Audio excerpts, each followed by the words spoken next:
结婚2年，我与老公陈满一直恩爱有加，但因一直没要孩子，婆婆对我总是怨声载道。老公对我再好，在婆婆面前也是老鼠见到猫吓得不敢吭声。每次被婆婆训，老公也只是傻笑着说让我忍忍就好，不要太过计较。但是同在一个屋檐下，我真的满肚子委屈无处说。我只想跟老公每天发泄情绪，但是最近老公变得早出晚归，每次回来都累得没说几句话就睡着了。突然老公手机来了一条信息：老公，你什么时候离婚呢？明天早上我想吃海鲜粥，是肚子里的宝宝想吃呢。大家好，开始今天的分享之前，希望你能点个订阅，我将会分享更多优质的内容。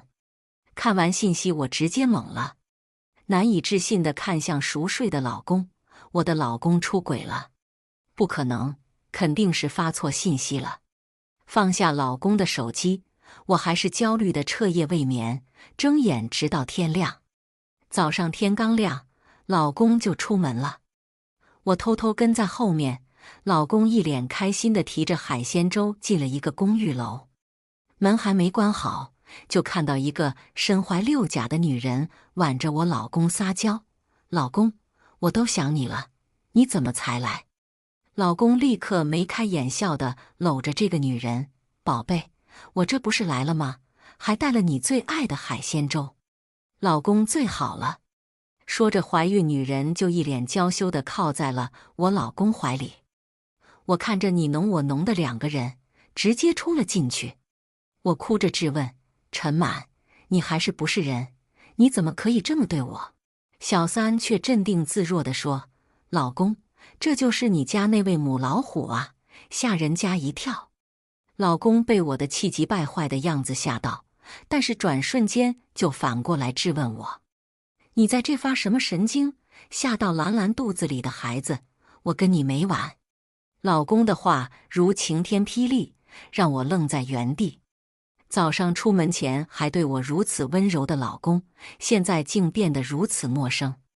老公的冷漠让我瞬间崩溃，我发狂似的想去撕扯小三，还没碰到小三，就被老公一记耳光打得直接摔倒在地。发疯回家发，别在这吓到兰兰，滚！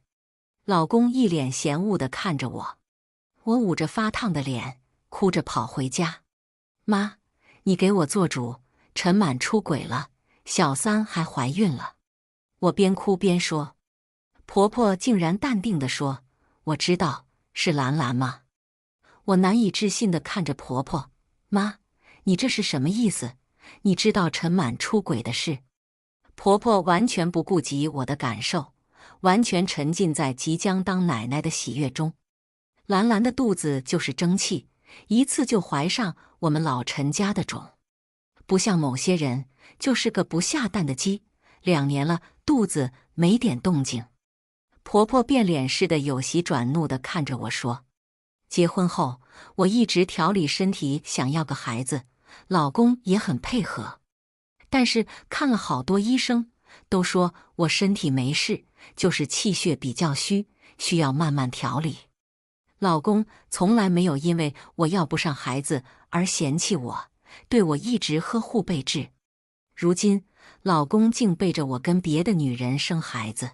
我哭着反驳婆婆：妈，我才是您的儿媳妇，你就这么放任你儿子这么不知羞耻吗？我话还没说完，老公就带着挺着孕肚的兰兰大摇大摆地进来了。你说谁不知羞耻？你算什么东西？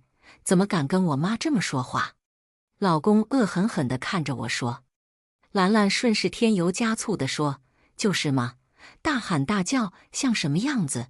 看把阿姨吓得，太不尊重长辈了。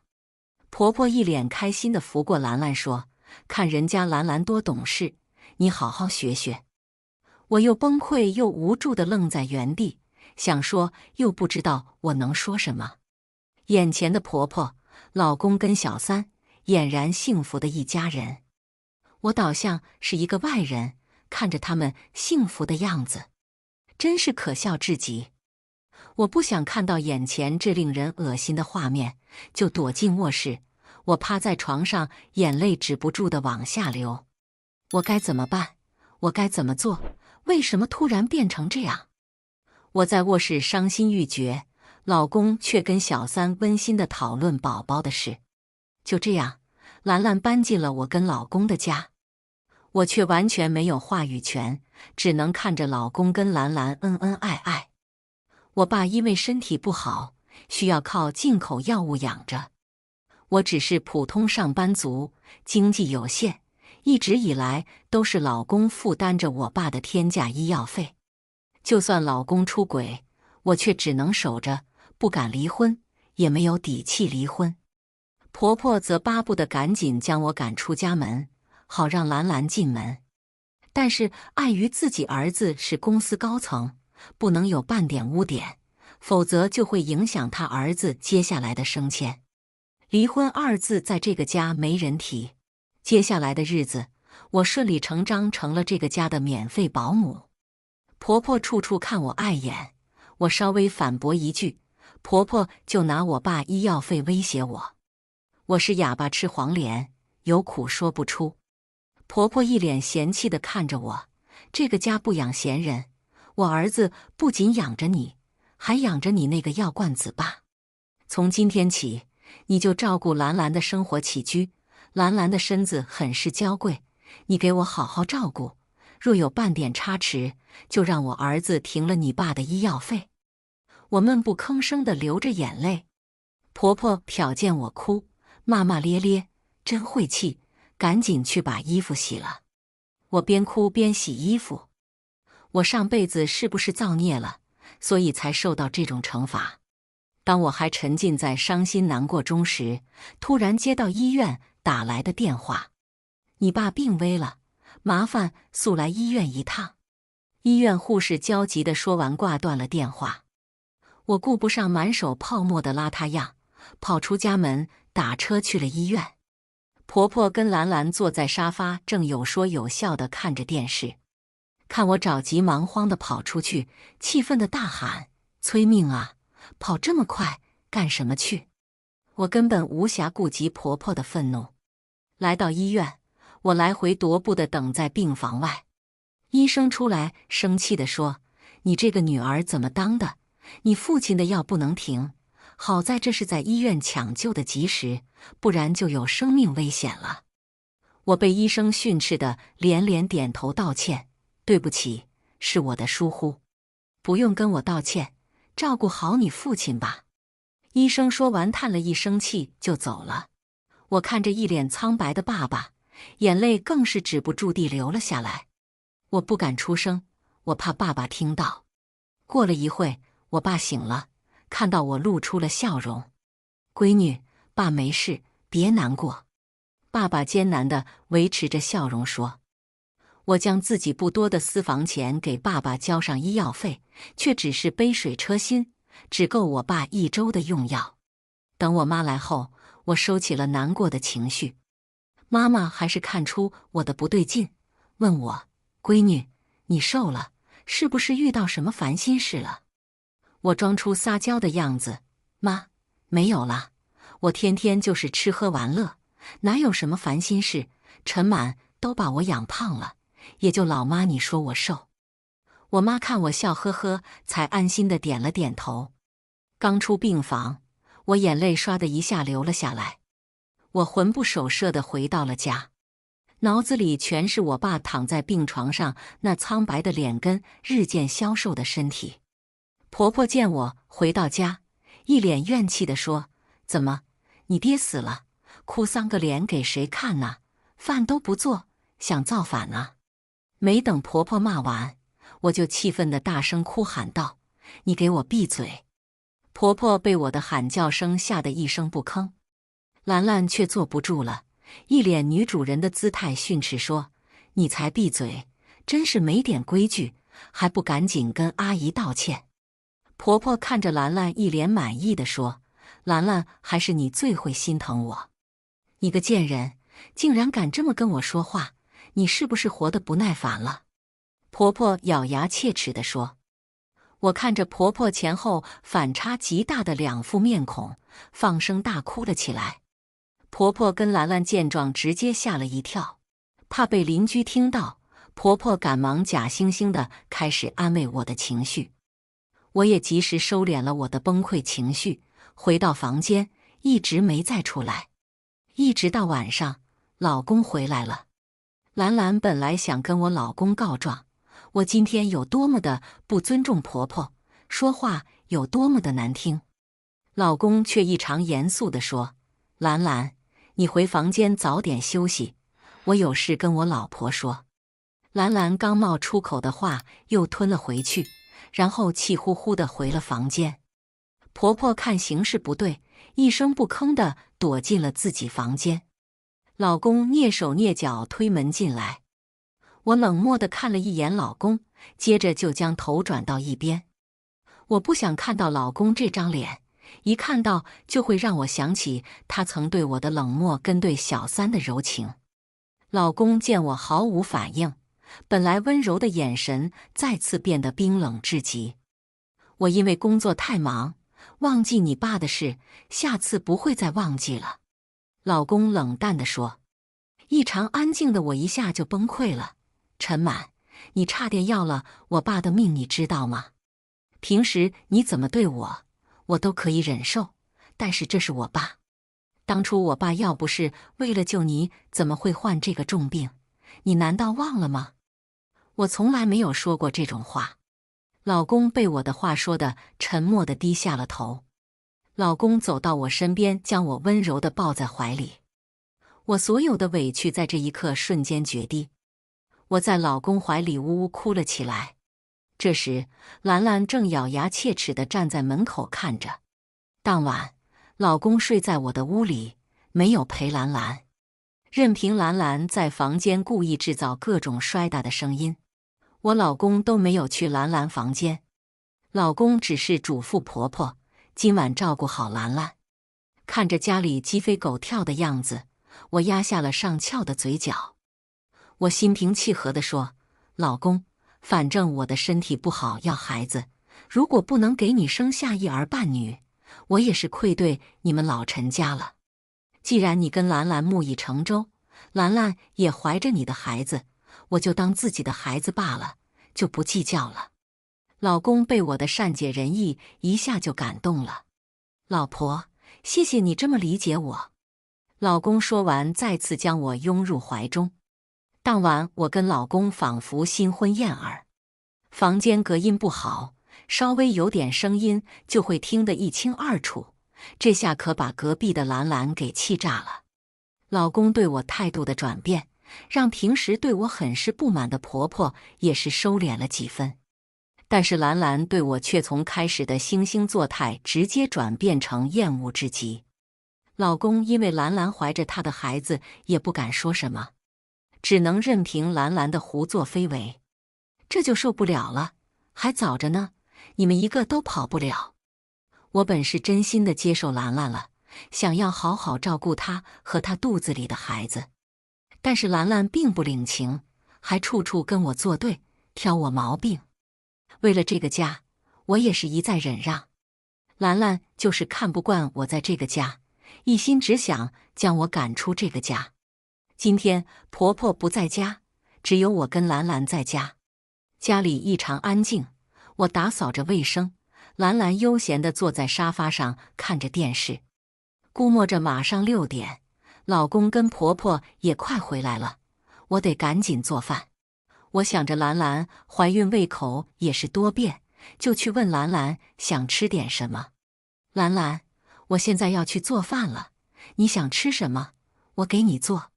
兰兰突然温柔地说：“姐，你做什么，我吃什么。”兰兰大变的性情令我一阵寒战，不过一想，或许是被我真心实意打动了，转变了性子。我没在意，转身走进厨房做饭去了。突然，客厅传来兰兰的喊叫声。我听到声音，赶忙跑到客厅，看到兰兰正半躺在地上，捂着肚子喊叫着：“我肚子疼，我肚子疼，疼死我了！”我立马跑过去扶起兰兰。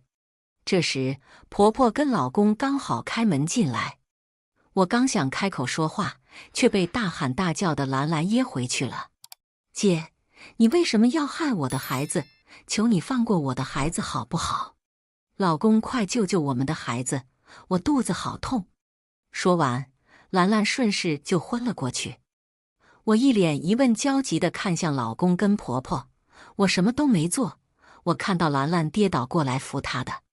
没等我说完，老公一脚将我踹到一边，一脸愤怒地看着我，那个眼神仿佛要将我千刀万剐似的。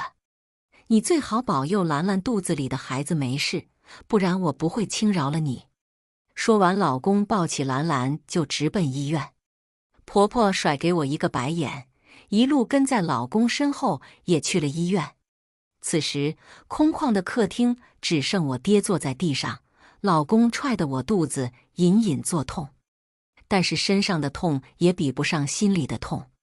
老公冰冷的眼神跟言语好似一把利剑刺进我的心脏。我愣了许久，但还是吃力地爬起来赶去了医院。老公跟婆婆在急诊室门口焦急地来回走，看到我来了，纷纷投来异常嫌恶的表情。我站在角落，也在焦急地等待着，双手紧握，期盼着兰兰的孩子千万不要有事。好在兰兰跟孩子都无大碍，只是受到轻微惊吓。医生生气地嘱咐道：“你们怎么照顾孕妇的？怎么能让她摔跤呢？好在送来的及时，不然后果不堪设想。”医生的话令老公对我更是愤怒不已，当着医生的面就对我一顿谩骂，完全不顾及我的脸面。随后，老公跟婆婆就一股脑围到兰兰病床前，各种嘘寒问暖的关心。婆婆那么温柔体贴的模样，我还是第一次见。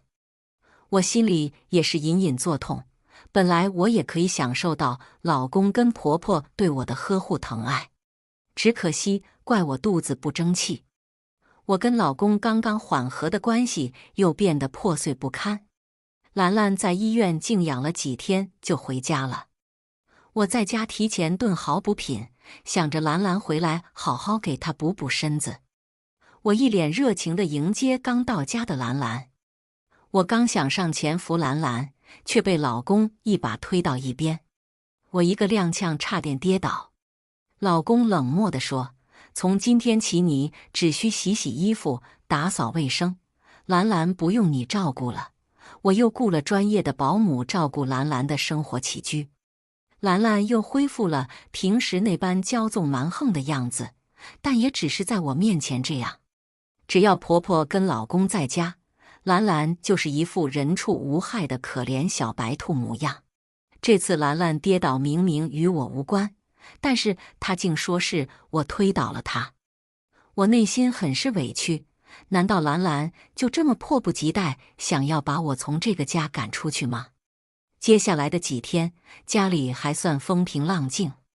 每天早上我都会按时出门去市场采购新鲜的蔬菜水果，因为兰兰说她不能吃不新鲜的水果蔬菜，必须吃当天新买的蔬菜，水果必须是进口商店里的水果才可以，不然肚子就会不舒服。这样算下来，每天兰兰在吃时的消费就是好几百块钱，比我爸的医药费还要多。老公却眼睛不眨地宠溺着兰兰，我们兰兰可是怀着我们老陈家的亲骨肉，吃穿用度必须是最好的。兰兰，不要怕花钱，只要是对肚子里的孩子好的，再贵都是值得的。兰兰一听我老公这么说，瞬间心花怒放，靠在我老公怀里一阵撒娇卖萌。我在大肚看到别的女人靠在我老公怀里，心里也是满满的酸楚感。一切还是我太傻，遭到坏人算计不自知。一大早，我收拾好刚要出门买菜，却听到兰兰卧室传来说话的声音。我心想，兰兰一直都是睡到快中午才起的，今天怎么起来这么早？是不是不舒服？我刚想过去敲门询问兰兰的状况，却听到了令我震惊的事。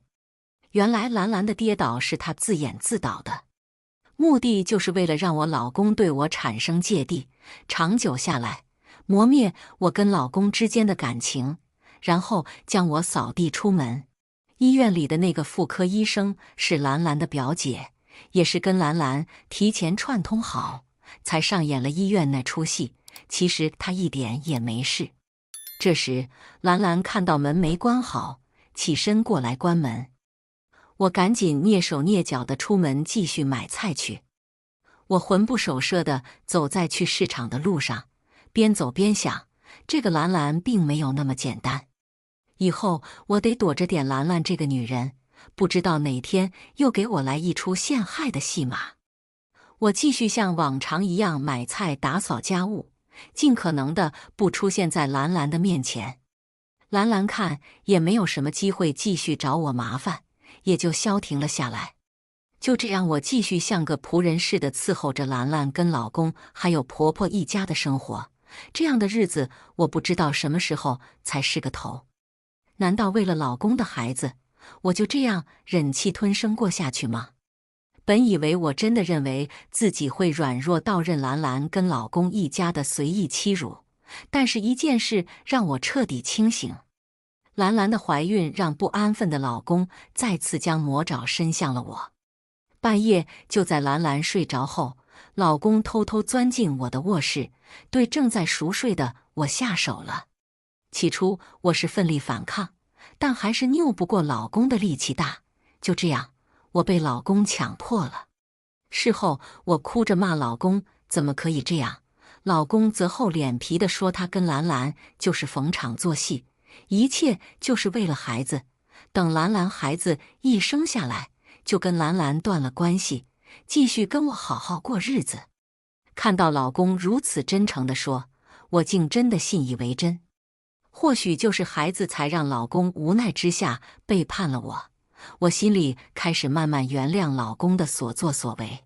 兰兰即将临产，我还是像往常一样照顾着兰兰的一切。此时我刚做完饭，一闻到刚出锅的鱼汤，当即就恶心地跑到厕所哇哇吐了起来。我想着自己也没乱吃什么东西，怎么突然吐了？婆婆看到我的反应，眼神一下变得有些不对劲，但是也没说什么，只是说了一句晦气，就继续吃饭去了。我也就真的以为是肠胃出现了问题，也就没太在意。但是一整天都被各种奇怪味道搞得恶心想吐。无奈之下，我就自己去医院做了检查。医生拿着检查报告，一脸平静地说：“你没什么肠胃病，只是怀孕了，自己多注意就好了。”医生的话让我直接愣住。我怀孕了？怎么可能？我记得我是不能生的。我难以置信地不断询问医生。医生耐心地跟我解释说，只是我为了怀孕太过紧张造成的，迟迟没有怀上孩子。只要放松心情，孩子自然就来了。听了医生的解释，我才真的相信自己是真的怀孕了。我激动的怀孕检查单，心想，老公跟婆婆要是知道我怀孕了，肯定高兴坏了。我兴奋地想赶紧回家跟老公婆婆分享这件喜事。我刚到家门口，看到防盗门没有关上，想着应该是老公下班回来了。我刚想推门进去，就听到婆婆说话：“儿子，我发现你媳妇一整天都不太对劲，一个劲的恶心，是不是怀孕了？”我心想，还是婆婆有经验。我开心地想看婆婆跟老公会怎么高兴。没想到老公竟说：“不可能，她就是一个不会下蛋的鸡，就算怀孕，我也不会让她生下来。我心里只认兰兰肚子里的孩子。”婆婆则埋怨地说：“你给我管好自己，兰兰现在才是我们家的媳妇，你这个破媳妇就是生，我也给她要死。”听完婆婆跟老公的话，我恐惧地捂着嘴，全身麻木的不敢动，生怕我的动静让婆婆跟老公听到。我怎么也没想到啊，他们并不是因为我不能生而嫌弃我，他们就是对我这个人嫌恶。我这么一心一意地对待老公跟婆婆，没想到换来的竟是这么无情的对待。我不能这么回家，当即我蹑手蹑脚地离开，我跑到没人的地方闷声哭了起来。本想着回家跟老公婆婆分享我怀孕的喜悦，没想到他们竟盘算着怎么将我的孩子杀死。我绝对不能让他们知道我怀孕的事，我要保护好我肚子里的孩子。我擦掉眼泪，努力让自己情绪恢复平静，随即我将我怀孕的检查单撕碎扔进了下水道。我抚摸着肚子，心里不断告诉宝宝，我会保护好你。没一会，我顺便买好菜回到了家。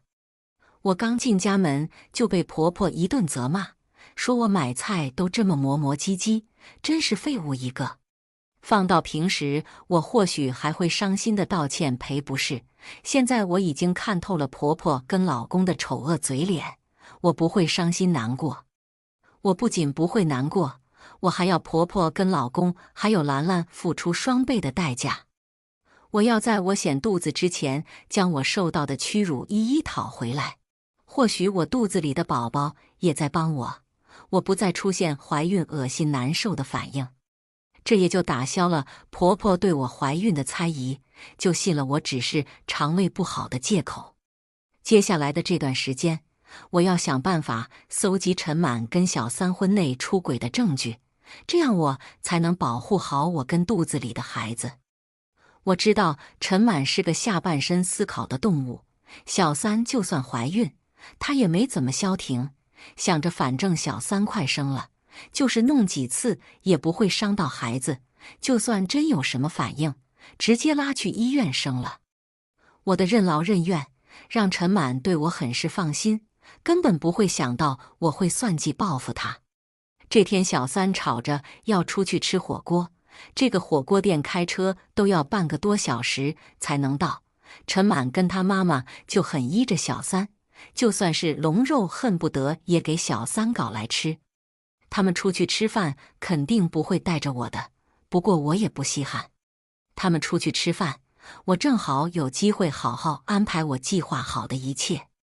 我用私房钱从网上购买的隐蔽摄像头，今天刚好到货了。我按照说明将摄像头安装到了小三跟陈满的卧室，并将卧室摆设恢复原样，防止小三发现什么异常。为了防止陈满妈妈回来挑刺找我麻烦，我将家里提前收拾好了，随即就回到房间刷手机去。我看着手机里清晰的画面，嘴角露出满意的微笑。没一会，小三跟陈满一家酒足饭饱后回来了，他们还好心的给我打包了剩菜。我看着令人毫无食欲的剩菜，直接扔到了垃圾桶里。不出所料，陈满喝酒了，没一会就钻进了小三的卧室，不用想也知道他想干啥了。陈满的妈妈也早早进来自己房间。我回到自己房间，看着手机里陈满那迫不及待的模样，躺在床上后抱着小三就开始动作。我一脸玩味地看着手机里的俩人，毫无醋意，只剩满眼的嫌弃跟恶心。将陈满跟小三出轨的证据录屏以后，我就关掉了手机，将房间门反锁后就放心地去睡觉了。从此时开始，我要保护好自己，不会再让陈满招惹到我。隔天我做好饭后，就借口出去买菜就出门了。我提前联系了一个我认识的律师，他曾经也是一个面临婚姻的背叛险些轻生的男人，叫刘畅。是我无意看到他的直播，感觉这个人状态不太对，就一直关注。没想到刘畅真的有轻生的念头，我怕他真的想不开，也是每天开导关注他，最后他也是走出婚姻的阴影，并靠自己的努力考上自己梦寐以求的律师从业证。没想到我会跟刘畅再次有了交集，只不过这次是让他帮我打离婚官司。刘畅听了我婚姻里的遭遇，对我很是心疼，没想到我会遭受这种事情，他决定免费为我讨回公道。我被刘畅的行为所感动，但是就事论事，我不会让他吃亏白干活的。我将手里陈满跟小三婚内出轨的视频交给了刘畅，刘畅看过后只是叹息。我一脸疑问地问刘畅，是不是有什么问题？刘畅告诉我，私自偷拍的出轨证据在法庭上是不被认可的，还是需要正规渠道得来的证据才可以。刘畅看我不太懂的样子，就跟我说了一个办法。他打过挺多离婚官司，很多女人因为不懂法律就胡乱来，最后都是落个净身出户，只能伤心地看着男方跟小三逍遥法外。我听了刘畅给我出的主意，心里也就有了主意。我跟刘畅简单聊过之后，就赶紧去超市买了菜跟水果回家了。此时陈满的妈妈正收拾着衣服，骂骂咧咧地说，自己老家的房子被大雨冲塌了，要回家一趟。我知道我的机会来了。陈满妈妈临走不忘各种嘱咐，让我好好照顾陈满跟小三，要是出什么差池，就让我吃不了兜着走。我卑微的连连答应，内心则很是感谢她的离开。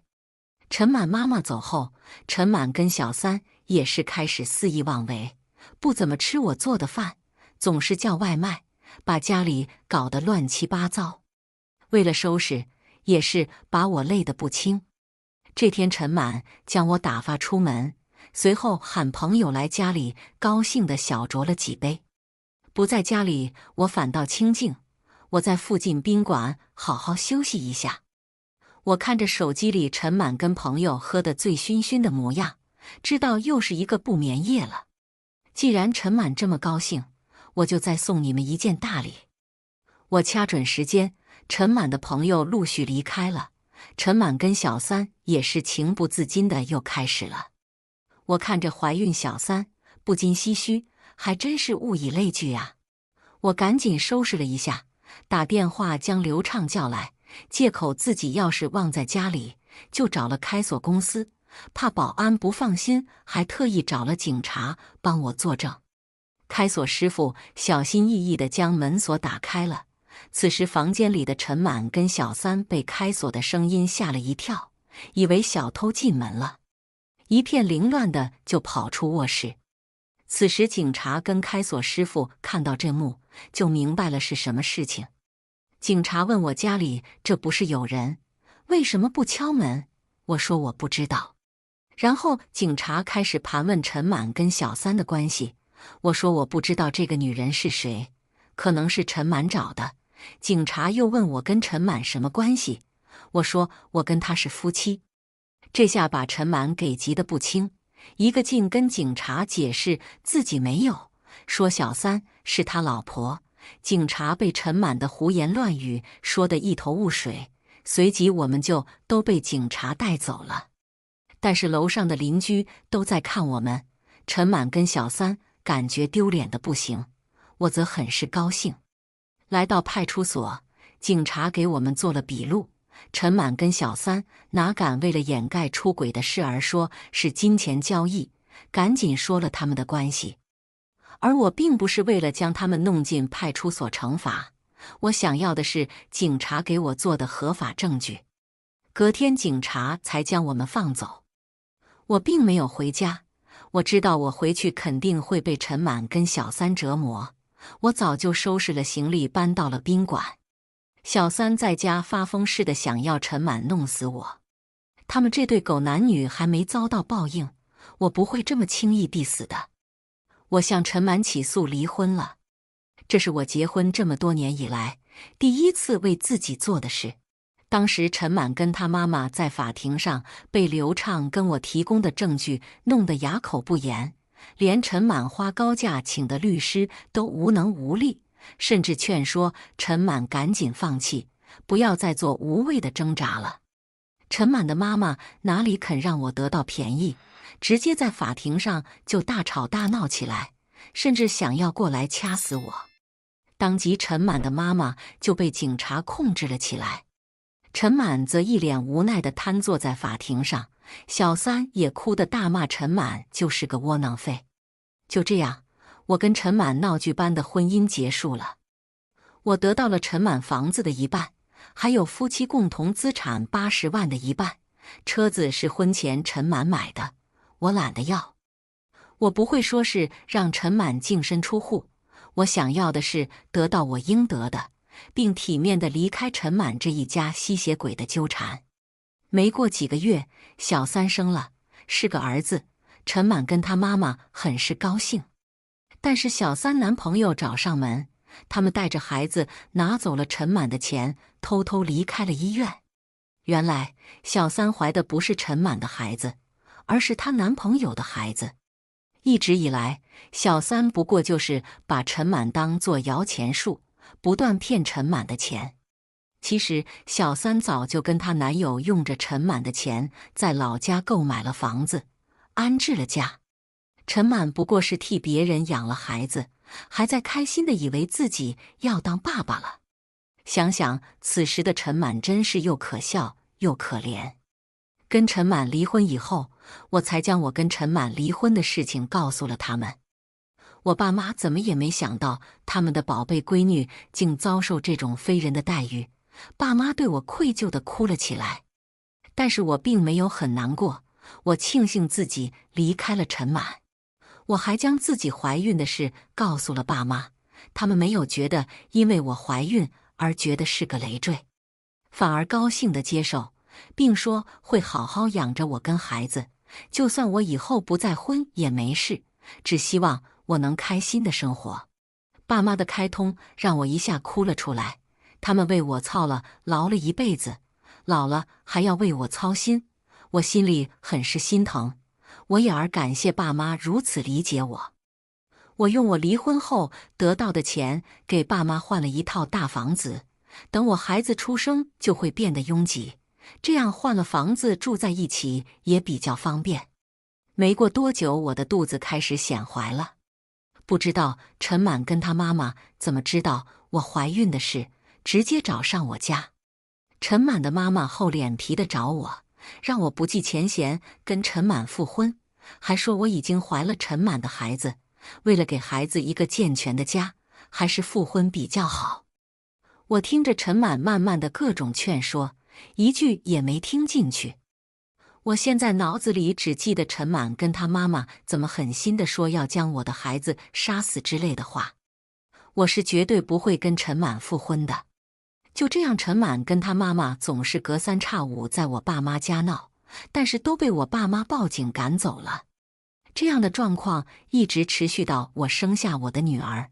当陈满妈妈知道我生的是女儿后，就再也没上门闹过。听医院的护士说，听说我生下的是个女儿，当时连孩子面都没看，就急匆匆地离开了。护士们在护士站还小声议论，说我生的时候，门口一个老太太在那一个劲地说生儿子生儿子，当时听说是个女孩，直接啐了一口，说生个赔钱货，接着头也不回的就走了。对于这样的话，我并没有觉得吃惊，这是陈满妈妈说出来的话。我懒得去理那些无所谓的事，此时我温柔地看着我的女儿，心里感动地流下泪水。我感谢我的女儿选择我当她的妈妈，我会用我的生命保护她，我不会在乎她以后结不结婚生不生孩子。我只希望我的女儿一辈子平安健康快乐就好。转眼间，我的女儿2岁了，为了给我女儿更好的陪伴，我并没有上班，而是开了一家网店，每天就在家上班，也不耽误陪伴我的女儿。就算我离婚了，我的女儿也没有缺失任何的父爱。在我生下女儿以后，刘畅整日往我家跑，给孩子买了各种衣服玩具。我看着一堆我的女儿还用不到的衣服跟玩具，直接乐了。就这样，刘畅一直陪伴着我跟女儿2年。